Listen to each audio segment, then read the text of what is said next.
The day the Earth froze, an eternity before condoms, BCE. Gaia aka Planet Kai.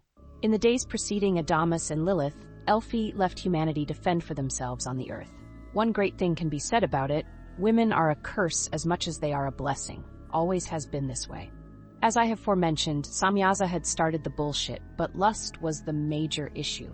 Of course, Elphi knew this, yet decided it would be okay to let him go on with grandiose ideas. Elphi only had one rule, though. This is not Mars. Don't fuck anyone down there. Samyaza took this with a grain of salt. Thousands of years later? Fuck that old bitch, Samyaza said with a drunken grin, slamming his drink down. Hell yeah? How was that village girl, Rhea? Heard you got her pregnant? Is this one going to be a hero or a monster, Sammy? This'll be your 7th child born this month. Azazel chuckles to himself. Just 2 drunk, power-loaded angels sitting atop a power cell pyramid. Look at us, yo. We swore that we'd do it now. Look at us. Who gives a fuck if humanity has some extra help? And we're gonna save Nibiru in the process. I fucked some warrior princesses and told a few lies. So what? Samyaza toasts, and as he smirks. We all did, Azazel remarks with another sip. You should name that kid Kronos. He looks like a king. 200 ingrates. Angels? Or archangels, I should say? Agreed on one thing. Let's fuck this planet up and have some fun before we leave. The fuck attitude isn't just a human thing. They started it. Now, amongst all their achievements, the children of Elphi failed to avoid one tiny mythical disaster: giants. Now, all things considered, there were giant-sized beings all over the planet at the time. Cats the size of elephants and butterflies the size of fighter jets. The world could handle that. What could not be managed was multiple invasive predators. The giants, or as I like to call them, the Neel, came from 3 specific women. The women were not the humans that Elphi made in her celestial lab. This was a modern human bred with RNA from Mars, although the Brotherhood of Dipshits didn't keep tags on their guinea pigs. These giants weren't as strong and smart as the titans and goddesses, but they were 10 times more vicious. At the start, they were used as warriors, and maybe light entertainment for fight night. Until the cultured world ran out of food, the Neel were all the rage. Then they started ravaging the cities of their parents. The Neel ate and ate until they realized there were plenty of weak pests to devour. Now initially, the plan had been to teach humanity how to be like the Anu, to create and build and learn. But now Samyaza had realized he had to teach humans to survive. So, he went to the best teacher in the Milky Way, Azazel. Azazel looked at the war being sustained outside his palace. His best friend and old squad leader Samyaza had come to visit. Azazel did admire Sam, but he could see his friend required guidance. You can't expect humanity to survive alone with us doing all the work, Azazel says to Sam. They are fucked anyways, though. Samyaza rolls his eyes but then sits up. But Azazel knew what his brother was going to say. But you think, since I'm Mr. Magician, taught by Satan himself, that I can fix it for you? Azazel gives his brother an amused look with a questioning tone. What's your plan? With little hesitation, Samyaza proposes his idea to the future leader of the demon race. You need to teach them about war, Azazel, real battle strategies and weapons. Teach them all the values of beauty, especially to the women. It'll give them hope. Oh yeah, and I was thinking you could have a few of the other chiefs aid with whatever curriculum you are trying to instill. Azazel already had a few ideas. Well, you remember those friends who are always playing house back on Nibiru? Well, they are experts when it comes to evolving a culture. Should I invite them for recon? Sure. Valid enough. I'll go let Gaia know we'll be having some visitors from another realm. And with that, the days of old began. In those days, the screams of man could be heard from the skies. Vermin, worthless sacks of bones by the look of it. They were having it tough, just as Sophie had predicted. Michael, Uriel, Raphael, and Gabriel looked down at the chaos. Blood covered every city street, and every river and valley was filled with corpses. The Neel had nearly wiped out everything. There were 10 alone that acted as natural disasters. They were known as the Titans, for the 10 amongst the rest had exceptional magic. This caught the attention of the 5 archangels, because not even Satan could take down the weakest of the 10. The soul of a woman had come earlier, pleading her case to Michael. Everyone I knew was butchered by just one. Those assholes should not exist. If it wasn't for the Neil, I could live as I was meant to. Please avenge my son. He did not know life as I did. I was pregnant when I was crushed to death under Uranus's heel. In shock, Michael went to his siblings for help. Michael gathered them at the highest point of the world. They all glazed their eyes to watch in despair as they felt what Michael already knew. This wasn't working. Nibiru was about to pass and wipe out all vestiges of society, and humanity was already about gone, if not physically, then definitely mentally. Humans were at the point of incest and zoophilia. Disgusting. Good riddance, proclaimed Raphael with a snarky smile. He didn't see the point in any of it. Never did.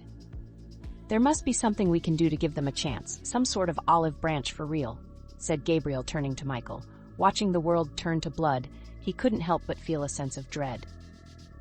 His siblings did this. Azazel was being a dickweed, ignoring Mom's only rule for a planet with no laws.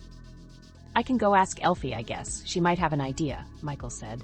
He bolted out of the Kai in a flash and was back in his mother's kingdom. Hey, Mom, Azazel didn't do what you asked, and now humanity is about to be gone for good. I was wondering if I could help you. I mean, you do intend to keep them alive, right? Elfie says nothing. As usual, she is working on a project. But this time, it's not the usual. It's her book. Elfie keeps a record of everything that happens with everything literally. She calls it her book of life. The only time she ever looks in that book is when her children are fucking with the balance of Gaia.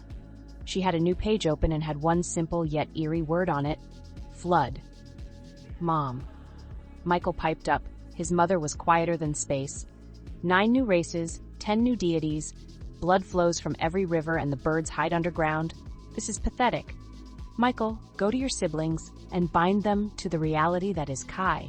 Every lie, every sin will remain true until I return and rebuild the world myself. They call themselves gods, yet they destroy their worshippers and let them be chewing toys for the wicked. Elfie says out of the nothingness, "Will do, Your Highness. But what about Azazel, though? He isn't the type to just learn the first time," says Michael. He knows Azazel better than anyone. For the longest time, they had been expedition partners before they came back to the Milky Way. But now, this was between Azazel and their mother.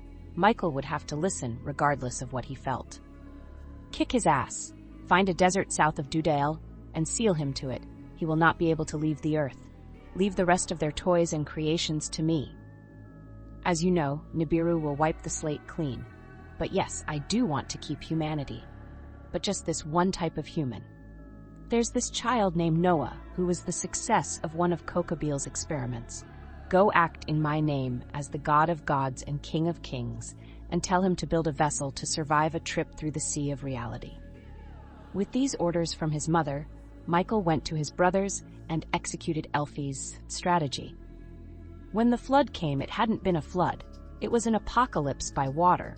The world had been taken out and knocked on its side by a cataclysm that would break biblical records. 40 days and 40 nights. It didn't feel like that long on Nibiru. But the Earth had been uninhabitable for a quarter millennia.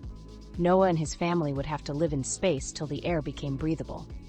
I can imagine that if you were to be there to see Noah's life be saved firsthand, it would have gone down like this.